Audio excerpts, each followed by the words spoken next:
All right. Hi, my name is Charlotte Thulin, and I'm the Director of Children's Ministry here at the church.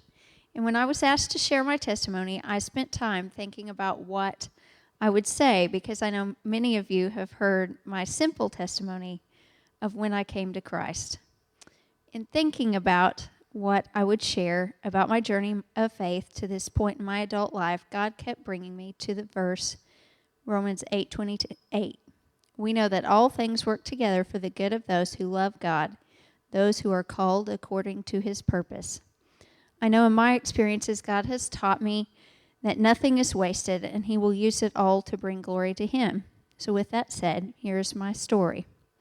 I was definitely a daddy's girl, so it's fitting that I should explain my place in my family the way my dad always said that I should. I'm the first of my father's children, the second of my mother's children, and yet I'm the third overall. And now that you're scratching your head wondering how that's possible, I'll explain. I have an older brother, Leroy, who is technically my half-brother. And he was young when my mother and father were married. They were told that they may not be able to have children, so they began the adoption process. And on October 31st, 1981, their daughter, Kimberly, my sister, was born.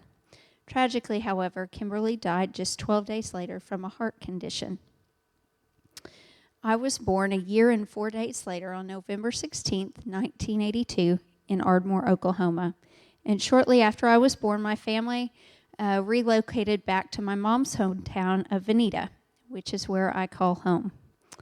A few years later, life changed in many ways. Mom and Dad had been trying for more children and weren't having any luck, so they once again began the adoption process with some friends of ours who were missionaries in Guatemala. And they started adopting my sister, Jessie.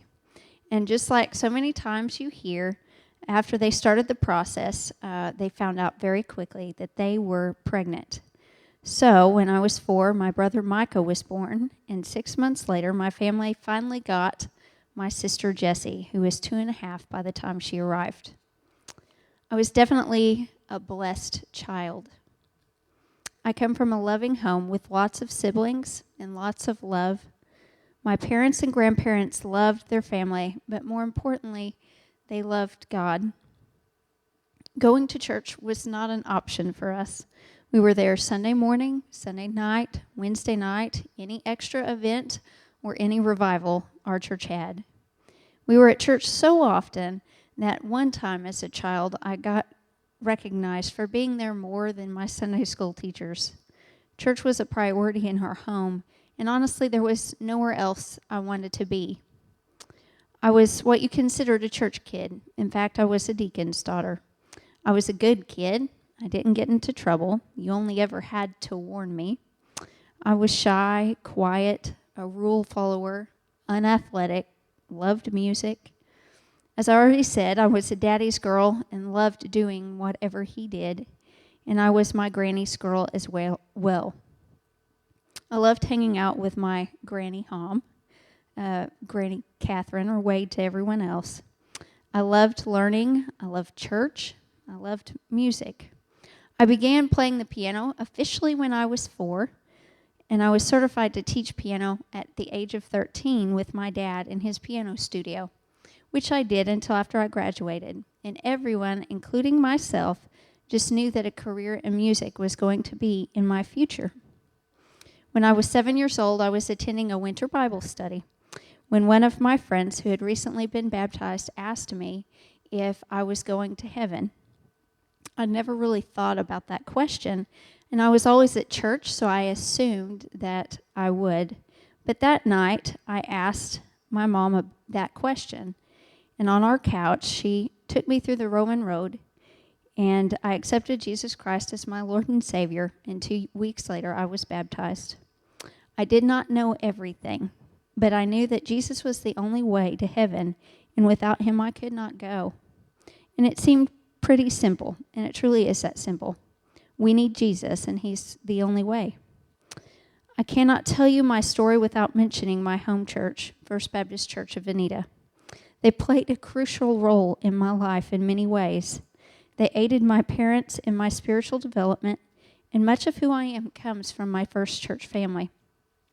My home church is by no means a mega church, but it was a pretty good size for our small little town. It was not a perfect church. It's like every other church on this planet. They had their problems.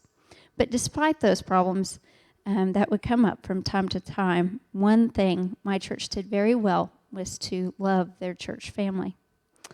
They did this and continue to do so in so many ways. As a baby, I was loved on by all of the grannies that looked after us in the church nursery and preschool department.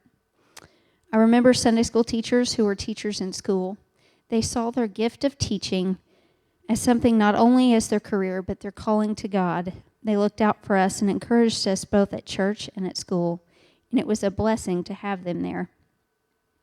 My church encouraged us to use our talents.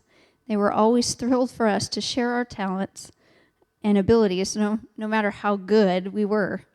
And I know they were very patient as they invited me to be a church pianist at the age of 14. But they were always so positive, and they made me feel an important part of the church. They encouraged us to serve others and modeled serving not only in our church, but throughout the world. One of the clearest pictures of their support for me was during my freshman year of high school when my beloved grandmother died. She had moved to Veneta when I was in 3rd grade and had immediately gotten involved in the WMU. And when she passed, those ladies immediately came and embraced me, knowing the grief I had bottled up. I became close to those older women as I watched them silently serve in mighty ways and learned so much about ministry and about being a woman of faith from being with them. I say these things to you about my home church to encourage you. What you do matters, whether it seems big or small. How we treat others here and the things we do here matter. And there are people, especially little ones, watching and learning from us, whether we are aware of it or not. God used my family and my church family to give me a strong foundation for my faith as I began to enter adulthood. And it gave me the base I needed to do what God had planned, even when I did not know what that plan was. I thought I knew it, but I didn't. As I said, my first real test in life was the death of my granny Hom, my dad's mother. I was inseparable from her as a young child and was often her shadow, and I loved being with her. She was and still is a spiritual giant in my life.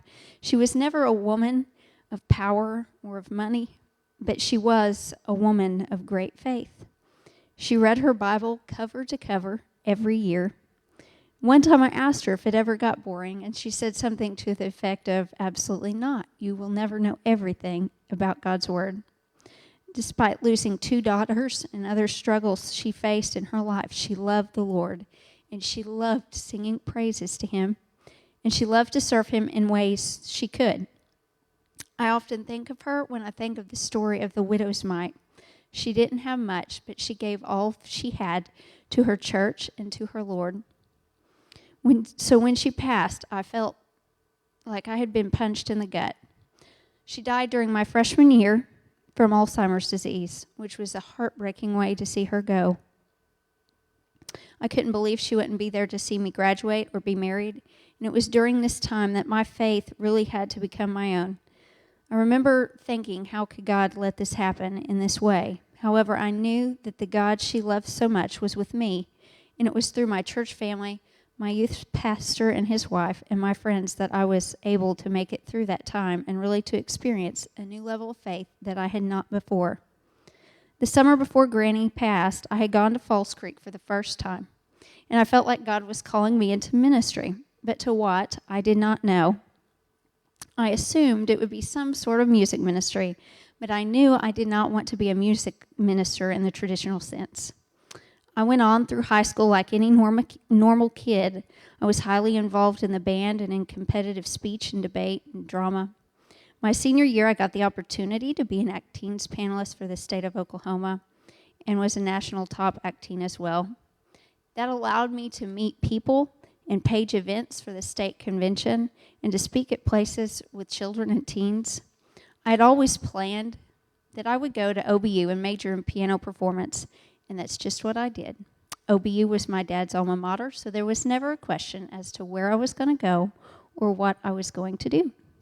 However, God's plan was very different from mine, and it took a very tough first year for me to realize that and to get to the point of fully surrendering to Him. Things were not what I had imagined at the end of my first year, and I knew I had to make a change of majors or a change in college or both.